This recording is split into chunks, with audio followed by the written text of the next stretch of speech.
Guys, today we're going to be reacting to a video of Gravity Falls. The things that we didn't get to see in Gravity Falls. I watched the whole entire Gravity Falls. I watched every single season. In 2025, I don't know if they made new episodes. What they did, I had to watch them. Yeah, I'm not doing a sponsor. I am not doing a sponsor. But actually, thank you for the 59 subscribers. That's a diggly dog lot. Now it's her turn to react. Good night, Mabel. Good night, Dipper. Good night, Dipper. Good night. What is happening? Gravity Falls, it is good to be back.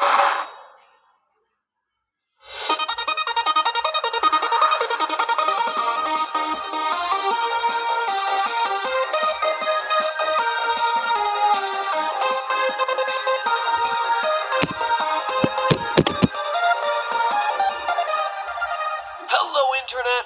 Welcome to Beereath. With destroying your favorite show's perfect endings one by one. And today is going to be no exception. Partly because Gravity Falls is a show that I never want to end, but mostly because when you look at how this show actually ended, the evidence points to there being much more to this story than we saw play out on screen. Now, the show's final trilogy of episodes at first glance does pretty much everything that a great series finale is supposed to. Family grudges are forgiven, loved ones are saved, and evil is finally defeated. But rewatching the finale, there was one thing that just didn't quite sit right with me. In the finale, Bill Cipher, evil Dorito of Gravity Falls, travels to our world to create the apocalypse he calls Weirdmageddon. However, once here on Earth, he realizes that he's trapped in Gravity Falls due to the town's natural law of weirdness magnetism. In order to escape and spread his reign of weirdness to the rest of the world, Bill has to get inside the mind of one man, Ford Pines, resident genius, paranormal investigator, and great uncle to our heroes Dipper and Mabel. However, this requires that Bill make a deal with Ford by shaking his hand. To defeat Bill once and for all, Ford and his twin brother Stanley switch clothes and trick Bill into making the deal with the much less able-minded Stan. With the deal made and Bill now trapped inside Stan's head, Ford uses a gun that can erase memories on Stanley, wiping out everything in his mind, including Bill. Yeah, so guys, I watched this part. So, I'm not gonna try to spoil, but Grunkle Stan wins. Not trying to spoil, but like that's always gonna happen.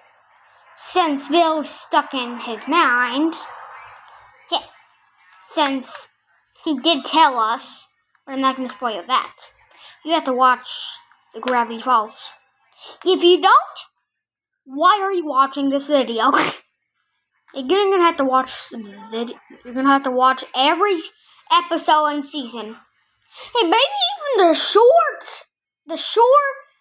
episodes on the Gravity Falls shorts. Yeah, so just do that. Cipher himself. Stan, in a moment of pure heroism, makes the ultimate sacrifice, losing himself, losing his identity, and losing all memories of the loved ones he left behind. For about 3 minutes. Yeah, it's not all that much of a sacrifice as it turns out, as Stan's memories come back in less time than it takes to mix up a blender full of Mabel juice. So what's going on here? Well, thankfully, journal number 3 gives us a little more context on how all this happened.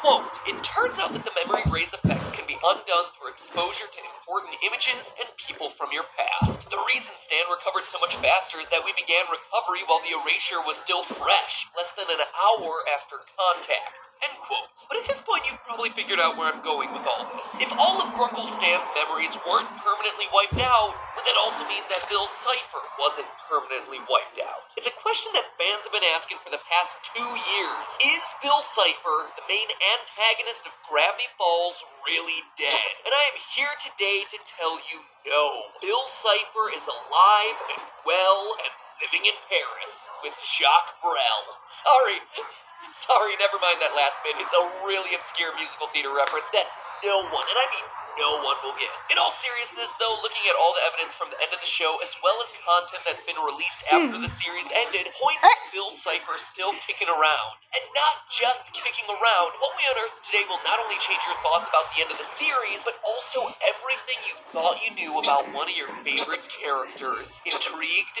Excellent. Grappling hook away! First, we can absolutely prove that Bill isn't dead. During the finale, when Bill was trapped inside Stan's mind, Bill decides to make these strange noises.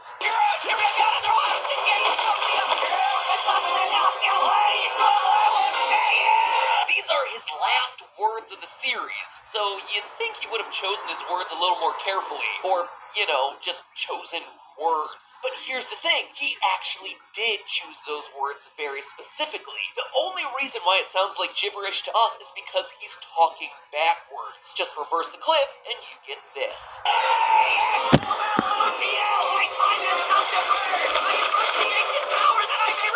Invoke the ancient power that I may return.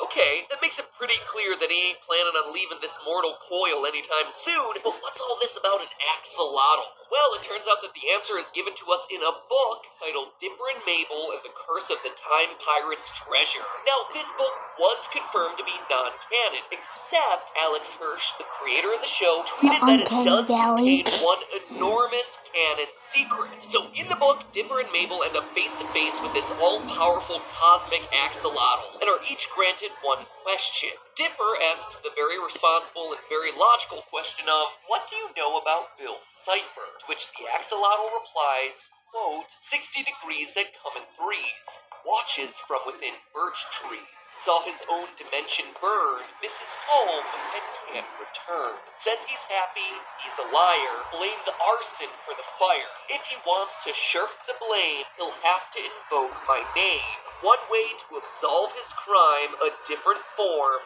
a different time. And gotta love those classic rhyming couplets. Now, look at those last few lines. Invoke.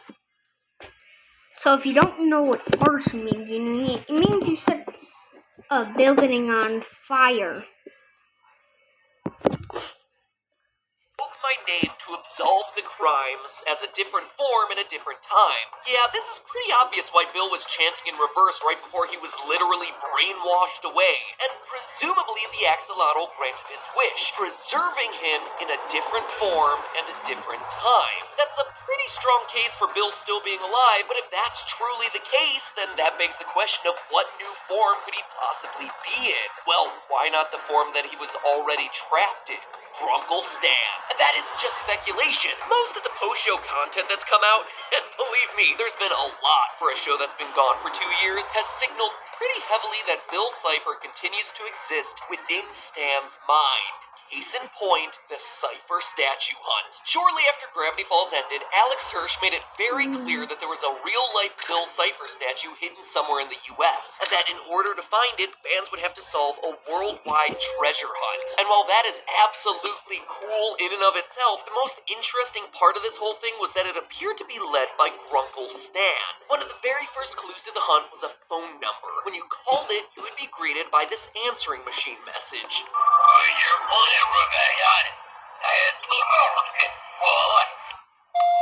Immediately you can recognize Stan's voice, but something's a bit off. It's in reverse. Now, this definitely could just be some attempt to make the quest slightly harder, but it's worth noting that every time a character has ever spoken in reverse during the series, it was because of Bill. In the episode Dreamscapers, Gideon speaks in reverse after reading a chant that summons Bill. In A Tale of Two Stans, Ford speaks backwards after falling into a dimensional portal and seeing Bill. Not to mention that every single opening theme ends with whispers in reverse, before we're greeted with a flash of the Cipher wheel. Every time someone speaks in reverse on the show, it seems to be in association with Bill Cipher. So the fact that we catch Stan Pine speaking in reverse over the phone is already incredibly suspicious, but the evidence doesn't just end there. All objects found throughout this treasure hunt tended to be related to either Bill or Grunkle Stan. There were Stan bucks, a jigsaw puzzle of Bill Cipher, a golden Stan head, and a few other recordings of Stan giving out clues. It was always these two characters that the Cipher hunt kept coming back to. An odd choice when considering that there were so many other characters that fans would have loved to hear from. You know, like the heroes of the show, Dipper and Mabel, or Seuss, or Wendy, or literally anyone else associated in this series. It's almost as if the creators were hinting towards a connection between Bill and Stan. Eventually, the fans found the Bill Cipher statue, and beside it was a chest filled with some pretty interesting things. There was a Journal 3 book that had a drawing of Stan, Ford, and Seuss, but if you hover a black light on this page, you'll find Bill Cipher drawn in with invisible ink directly next to Stan's head, once again indicating that he's alive and well, and suspiciously close to Grunkle Stan, but there was something else in there that definitely caught my attention when I was researching this theory. In the chest, there was a USB drive of Grunkle Stan singing We'll Meet Again by Vera Lynn. We'll meet again. Don't know where. Don't know when. It's an important song choice to make note of, since it's the exact same song that Bill Cipher sang to Ford Pines in the Gravity Falls finale. We'll meet again. Don't know where. Don't know when. Coincidence? In this show? Yeah, right. Stan goes on to congratulate you on finding his statue. Hey guys, congratulations on finding my mysterious treasure of the statue in the forest. Very interesting choice of words, to be sure. Then shortly after, he recommends that you shake the statue's hand. Shake his hand, that's kind of like a prize. We've already gone over how Bill Cipher is notorious for making deals that require shaking his hand, and Stan knows this as much as anyone else, so why would he be encouraging us to shake Bill Cipher's hand as if that's some sort of prize? Unless, of course, this isn't Stanley talking. It's Bill. Bill talking through Stanley, encouraging people to shake his statue's hand in the real world. And remember, Stanley isn't his name. The body he's already trapped in, trying to make a deal through the statue. Seemed like too much of a stretch? Honestly, I thought so too at first. But we already know that Bill can mimic someone else's voice when he's in their body because we've seen the exact same thing happen before. That's his on brother, the show. Specifically when he was controlling Blendon Blandon, the time-traveling agent in the episode Mabel and Dipper versus the Future.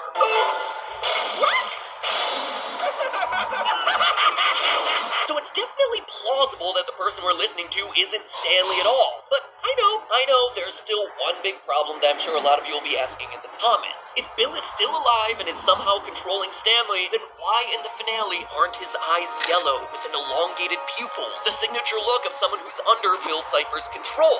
Well, it's because Bill only controls Stan when he sleeps. Now, before you run down to the comments to tell me that that's a huge leap in logic, hear me out here. It is canonically something Bill has done in the past, specifically with Stan's brother Ford. In the official Journal 3 book, Ford describes a deal that he made with Bill 30 years before the events of the show. A deal where he let Bill enter his mind and control his body. But during the terms of the deal, Bill could only control Stanford's body when he was sleeping. Page 118 of the journal.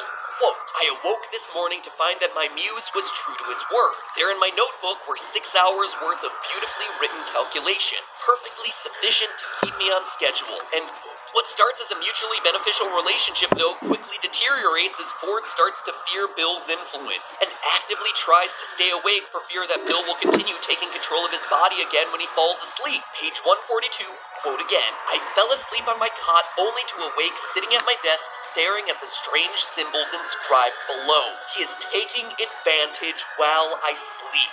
End quote. This tells us that it is very possible Bill is only controlling Stan at night. Notice how in the Cypher Hunt we never actually see Stan's face, only a bunch of pre-recorded audio files that could have been set up in the middle of the night. So there you have it, a theory on Bill Cipher being alive and trapped inside Stanley's mind. I think there's a lot of evidence for it, but you know, while I was researching this theory, it struck me. It's pretty crazy how close these two characters are with each other. It's almost as if they've been connected on a deeper level since the very beginning. I mean, there's only two characters who both refer to Ford as Sixer. Hey, what's the word, Sixer? A deal's a deal, Sixer! That's a pretty weird coincidence. They both tell people to buy gold before the impending apocalypse. Buy gold. You've been buying gold, right? They even do that whole eeny, meeny, miny, you thing.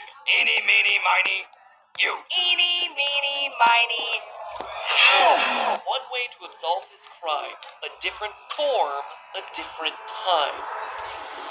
In the episode The Inconveniencing, Mabel has a hallucination where a giant dog talks backwards. He tells her to...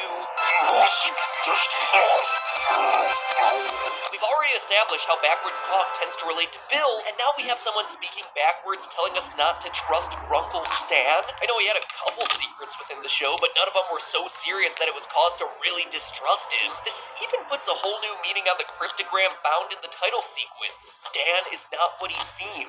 All the Gravity Falls theorists just kind of brushed that one off as a reference to him having this secret twin, but what if it was referring to something else the entire time? Could it really be possible that these two characters are actually one and the same? Guess that's a theory for another day. In the meantime, remember, reality isn't real, the universe is a hologram, and that's just a theory. A film theory. A film theory.